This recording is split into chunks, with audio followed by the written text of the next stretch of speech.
Dude, I mean, you're the perfect person for this, man. But you said I could coach people on that.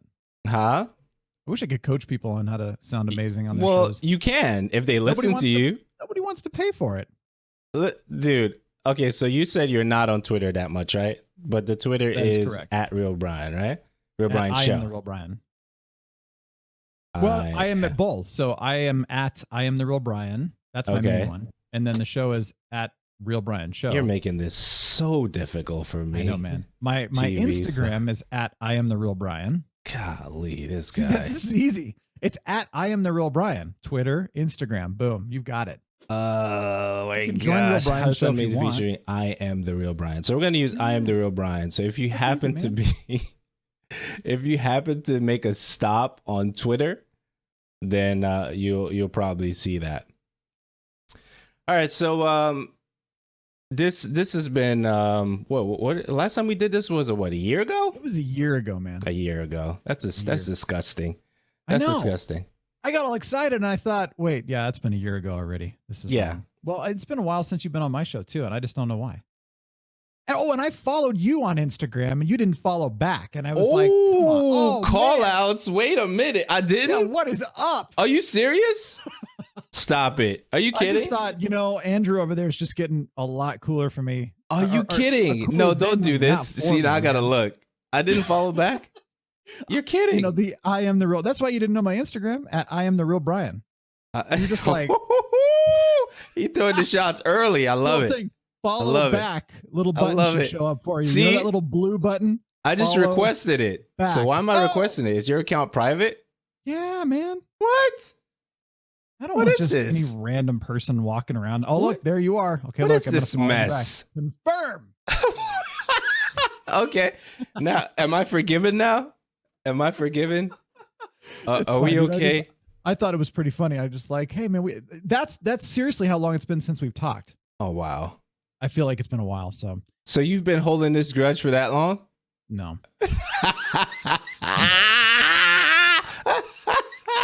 I don't know. Longer than that. I haven't been holding. I don't believe you. This is why I'm doing the show with you, is because I wanted you to follow me. Oh my gosh. No, I don't believe you. Not at all. I'm just like refreshing your Twitch right now, and you're not showing up, man. I mean, I'm sorry. This is like I got Aaron over here who's like twirling his mustache, who's really cool looking, by the way. It says I'm on. What do you mean? Is awesome, man.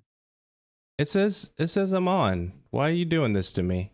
You're lying. I don't know. I'm just telling you. I mean, unless I'm missing something here. I'm on the home screen for the show radio. Live. Oh no, it's I know why you're not seeing it.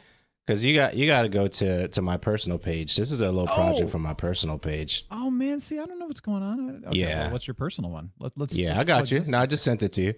All right. Yeah. So I've been doing a little project there. See, this is why I like this. There's just certain things that you just can't plan, right? Yeah. I like this. I love it. So it's been a while since I spoke to you. Yes, it has been. So for those who will be listening to this, right? This is my brother, the Real Brian. Brian is an audio master. I'm saying it, okay? You don't want to say it. I'm going to say it, okay? I'm going to say it. Thank you. By the way, I just realized that, my name's spelled wrong. Because I just got on your page. On Twitch, man. It's with an I. Oh, you Well, see, it says Real Brian Show underneath. You got that right.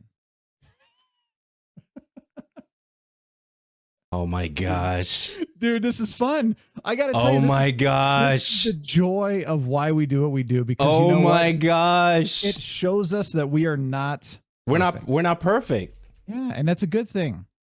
I was just having a conversation with Sarah, by the way, about this, my wife, and we were just talking about Sarah. What's the balance between How did I miss that? It's all right. What one of my clients was talking about, people don't want to follow you if you're negative or if you're insecure, you're not confident, right? True. They follow you if you're confident, you know what you're talking about. And then, I mean, she never said that they follow you if you're perfect or, successful, but there's a lot of that insinuated out there about, well, man, look at me. I make $1 million a year hosting gaming shows, look at there a month, right? And they're like, well, I'm going to follow you because you're so successful. But it's so funny. Huh? Look at that, huh? Look at that production value, huh? Did you do that? Oh, look at that, huh? Yeah, that's on the fly beauty right there, man. Listen, man. Yeah, listen. I love it. That's why we're here. That's why we're here, buddy. So I'm telling you though, the thing was funny though, is that we were talking about like how do you be real with people without being like negative? So, everything that's going on right now. You spoke about this because you've always said that there's a level of performance in this, right? And then we have to judge how much or what percentage we're giving to the public while reserving our sanity in our lives, right? Because technically, as we know, we have a parasocial relationship with most of the individuals who tune in, watch, or, listen to what we do. It's over time we can try to foster a relationship with them. And so it's a hard balance to try to figure out, especially if you're starting from scratch. Oh, yeah. And you want to be, like, oh, look at me, I'm confident and all that, because people follow that, but you want to be real too. Well, some people don't care to be real. I can usually see through that. Right. And I'm not attracted to people who are being fake. In fact, I worked in public relations as my first job out of college. I didn't stay in there because I was like, nah. We have a friend who, we go to the athletic games, the college basketball games for Colorado State. And, he's one of the marketing and PR guys. Great guy, by the way. But I mean, he is 100% on public relations and marketing. When you see him, he's like, hey, how you doing? Everything great? Yeah. Really great guy. But I see through it, man. And it's like, I just want to know the real you, man. I don't want you to be negative, but I want to know the real you. And okay, so how do we get there? I mean? So it's a great conversation. We have a couple of minutes. How do we get there? No, we don't have to go down that path. I was just kind of curious. Like, I just brought it up because, hey, we got the spelling of the name wrong. You're real. That's awesome. But you're still confident and you're still the man. That's why I just, hey, man, we're doing things on the fly. We doing what we got to do. We doing what we got to do.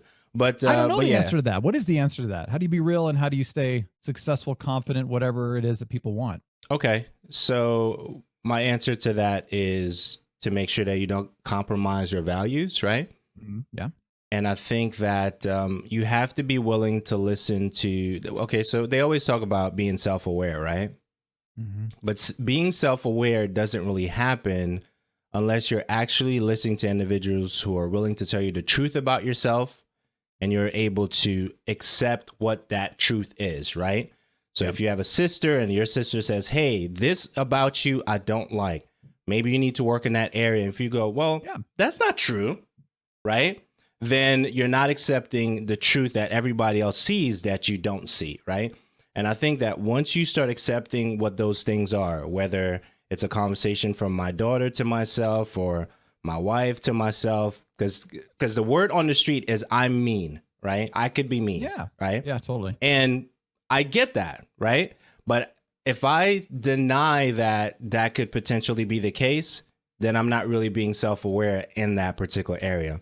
So I think that one of the ways to start is to make sure that whoever's in your life that's been in there long enough to know enough about you, I'm sure they could easily tell, when you are being yourself and when you're not. And you have to be able to accept what they're saying about you.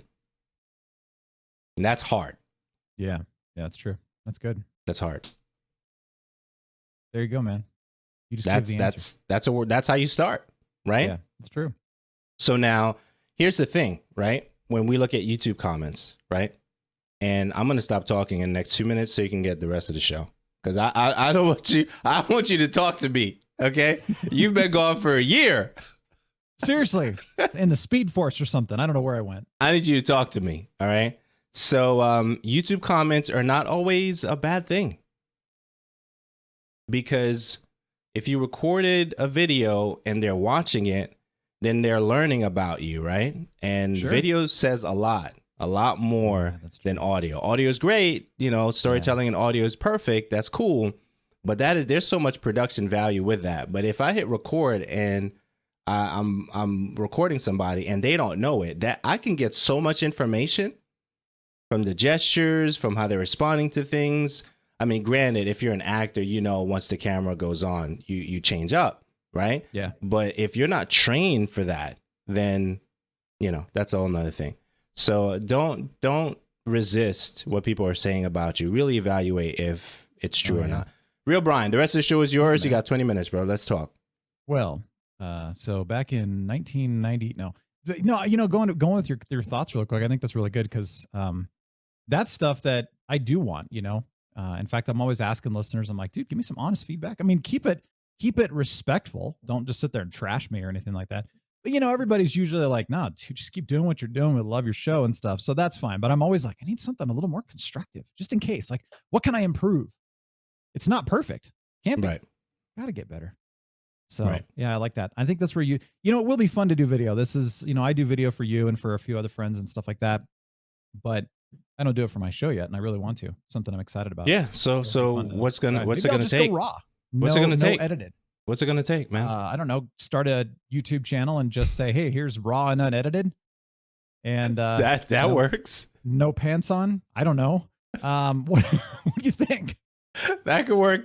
That could work for some, right? Yeah. Well, I mean, you never see anything, but it's so funny. She was never a client, but I interviewed her when I was doing the Podcaster's Paradise podcast for John Lee Dumas back in the day. And she got on and I interviewed Humble her flex, by the way. Humble flex. No, dude. Humble flex, by the way. Most people don't even know who John is, man. That's a lie. No, not anymore. It's so funny. I talk about that and I said, yeah. They're like, well, who have been some of your clients? And I mention him and they're like, who's that? I'm like, okay.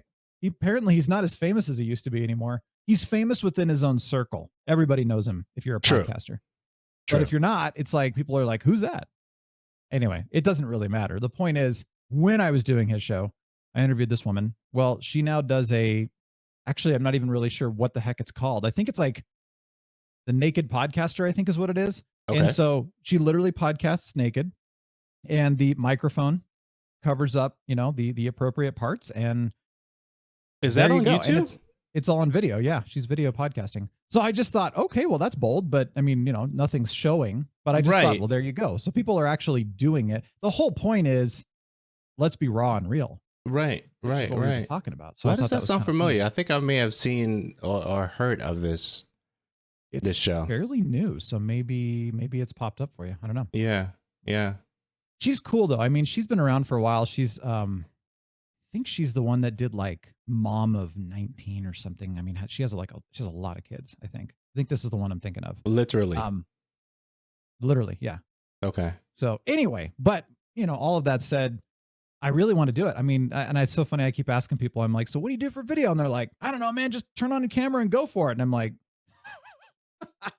you can. That's like when somebody says, that's what how we're do doing. I start a podcast? I'm going to say, get a microphone and go for it. But look, even you should, right? You should. But see, even the framing, I took some time with the framing to kind of get just enough window, not too much, right? Just enough the background.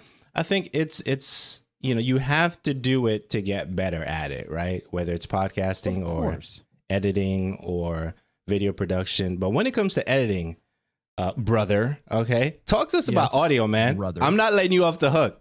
I'm not letting you off the hook, man. Let me ask you this one last question for video. Okay, fair enough. Because you're saying, what's it going to take to get started? If I were to just get started with the video, my biggest hesitation right now is simply the editing. That's it. I don't have a good lighting. Obviously, as you can tell, my lighting's terrible. I don't have any lighting, but I can fix that. It can work. I know you can get some pretty decent lights that are not too terribly expensive that do a nice job. But what I want to know is this.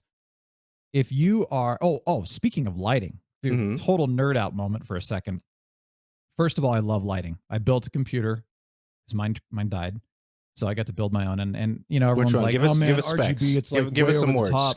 What specs? What's your machine like? What you got? All right. You guys ready for this? I'm not, but here we go. Leon Lee the Leon Lee PC011 Dynamic XL case. It's a nice case. I got a AMD Ryzen 3900X, which is the CPU, and my friend actually designed it. He works for AMD, so that was cool. Humble brag. This guy. Motherboard. No, it's I didn't even know it. It was so funny because I'm like, well, what should I do? Should I go for Intel or AMD? Well, I've got these friends that both work for Intel and AMD, and so they're like, oh, man, you should go Intel. No, you should go AMD. And then my friend's like, I designed the new Ryzen chip, and here's why. And I thought, really? And he told me all about it, and I thought, I'm going AMD. This is a sweet chip. So it's 12 cores, powerful for video. I did get myself a 2080 Ti graphics card, GPU, because it was on a stupid sale, and it was a good price, and I wanted something that would last me a while. And then, of course, the hard drives and the RAM. I got 32 gigs of RAM, and I tried the NVMe SSD hard drive by Samsung. Samsung's got good drives, so I could go on, but I put in fans, and some of the stuff comes with RGB, and everybody's like, RGB is so ridiculous. And I thought, I love lighting though. I've always loved lighting for years. I've got lighting behind my TV, and you can change the colors on it, so you've got some good backlighting to help your eyes and stuff. So I have fun with it, man. You can do a light show, you can change it, and I have fun with it. Do you have a super machine? I have fun with it. What do you mean? Man. It's a beautiful thing. I have yet to see a game challenge it yet, but anyway, but I'll be doing some video with it, which is kind of the cool part. And then the other thing that I saw this guy doing is he has this, I think he's using Philips Hue, which I've never looked into. Mm-hmm. Smart, intelligent lighting, whatever. Totally redundant, by the way. And then what he has like lighting behind his computer and around his desk and all that. So when the camera's on him, he can actually turn lighting to whatever color, and it actually creates a wash over his face and gives him the lighting that he needs for his camera. And I thought, what a brilliant idea. So I may look into something like that rather than just like a direct ring light or something. I don't know. But all of that said, I just don't want to edit video.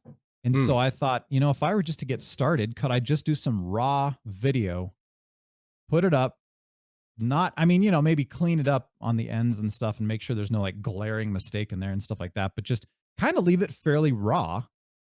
And would people accept that, or would they just be like, man, this guy sucks? I think that you're a perfectionist, and I think that dwelling on it, and I think the perfectionist really is rooted, I could be wrong, right? Is rooted in the fact that you perfect audio so well, right?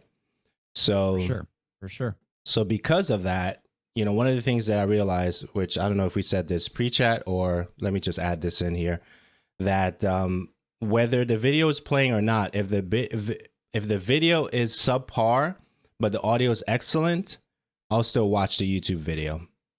Okay. You did not say that. You didn't say that to me, so that's good. Okay, yeah. So if the video is subpar but the audio is fantastic, I'm still gonna listen. If the audio is crappy but the video is pristine, I'm out. I'm out. Right? So even if the audio is good enough, right? Listenable, right? And I know we define that differently. Whoever it is, they'll still pay attention. So if the hums are out, right? If de-essing is great, right? All that stuff is done in the audio before you connect it to the video and before you upload it to YouTube or wherever you're going to put it, you will still have an audience for that particular thing, right? Okay. So whether you're using DaVinci Resolve to cut and edit, or whether you're using Audacity to cut and edit, or Hindenburg, or RX7 or whatever the fancy program or free program is, I think you'll still have an audience. So I think even now, as you were speaking about the live streaming stuff and putting this together.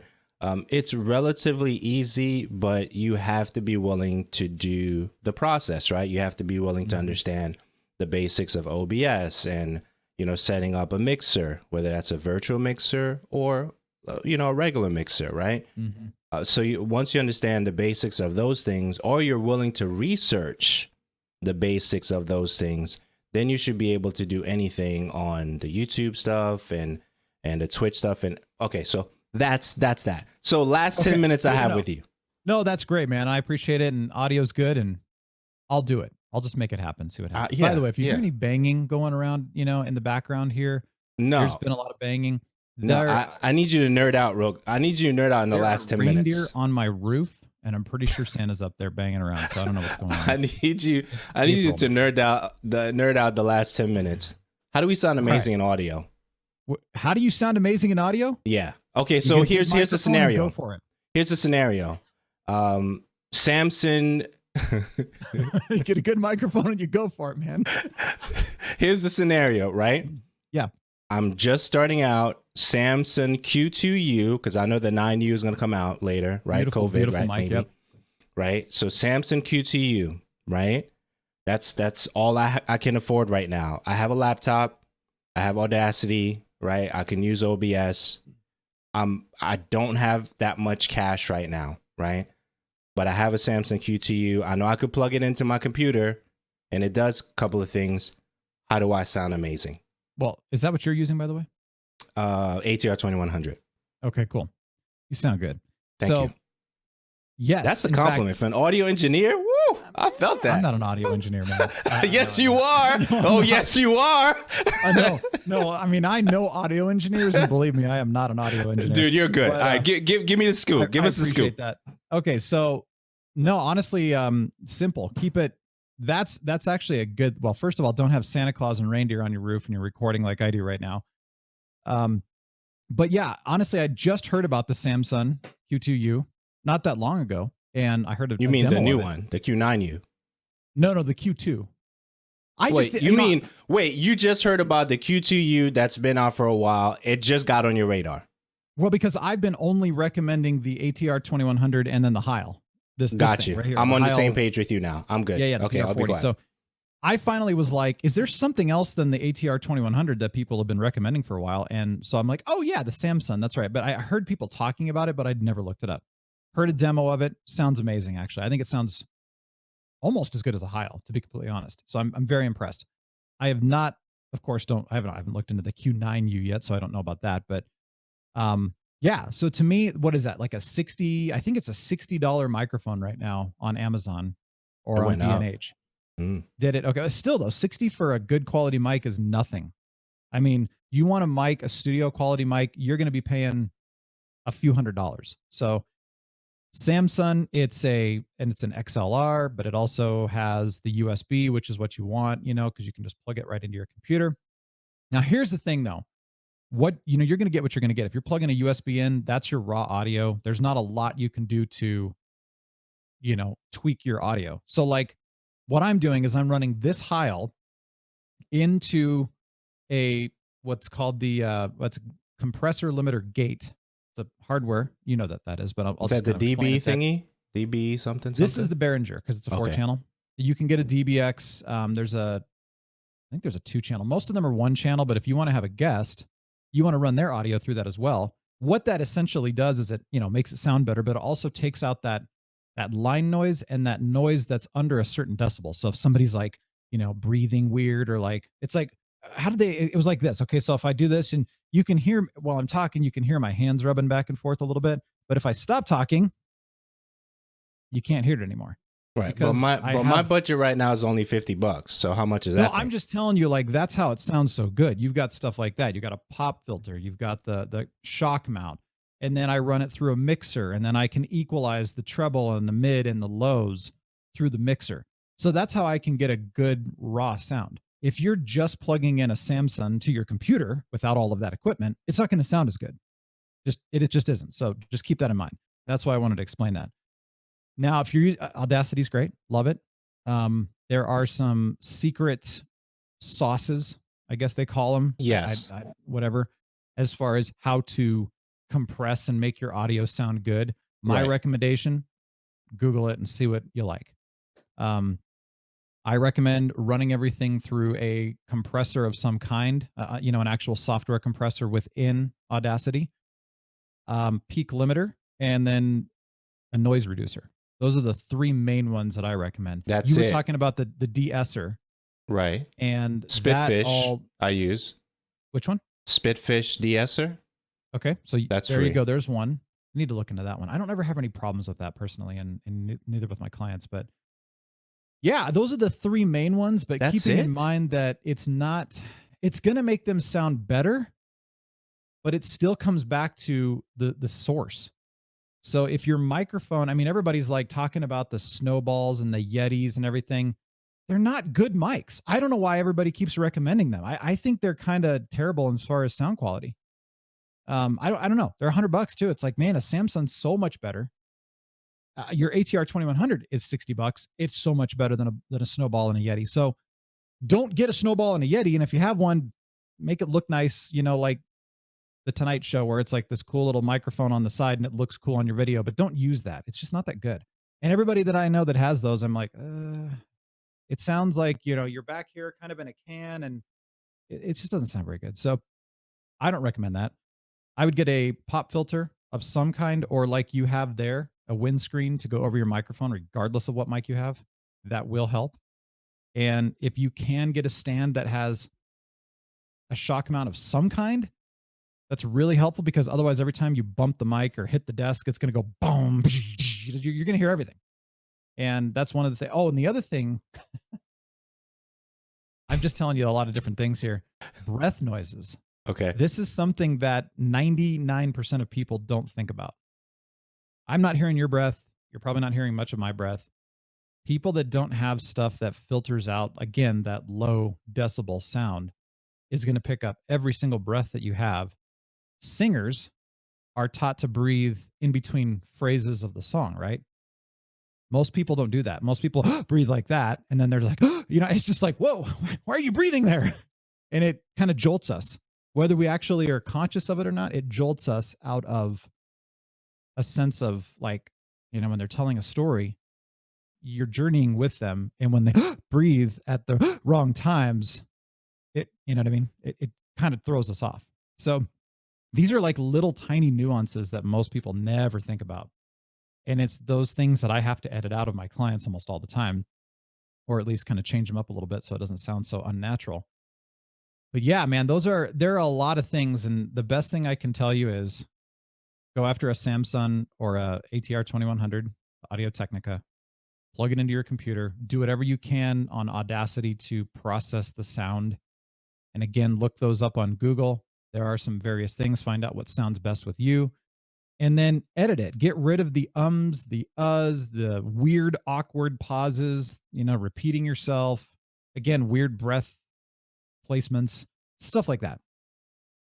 What I love too is when somebody says, I have an editor, and I listen to one of their episodes and I'll hear somebody go, so anyway, wait, oh, I think I just lost you. Are you there? Oh, okay. I think we just got cut off. Can you repeat the question? And I'm like, your editor left that in there? I'm like, are you serious?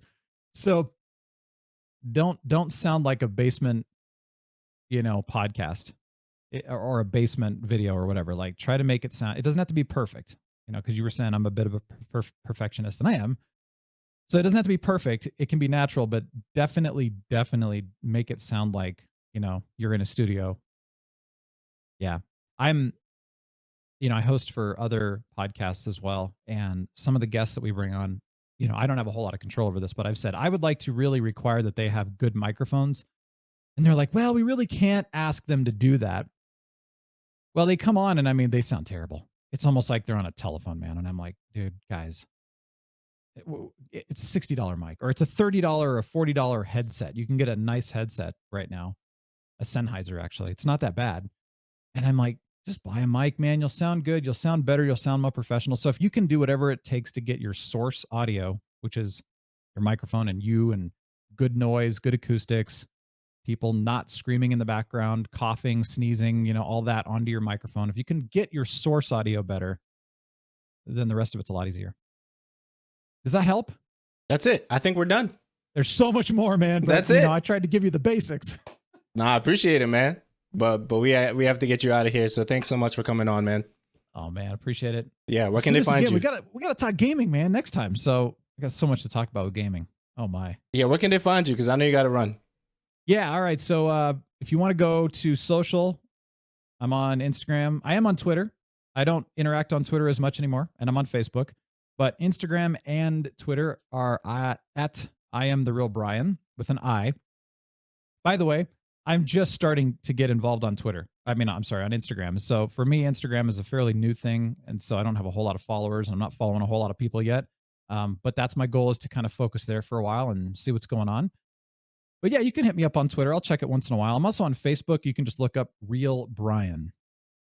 I think that's the easiest thing. And then I'm also at The Real Brian Show, which right now is a podcast. And dude, so exciting though. We just relaunched all of our Monday interviews. I did that for a while, and especially with what's going on and everything right now, trying to bring some inspirational interviews, encouraging stuff. People can come on and have a good time. I just had Abel James on. I got Garrett Wong, who played Ensign Harry Kim from Star Trek Voyager. It's coming up a little bit, and yeah, some good stuff. So other than that, though, Fridays we just chill.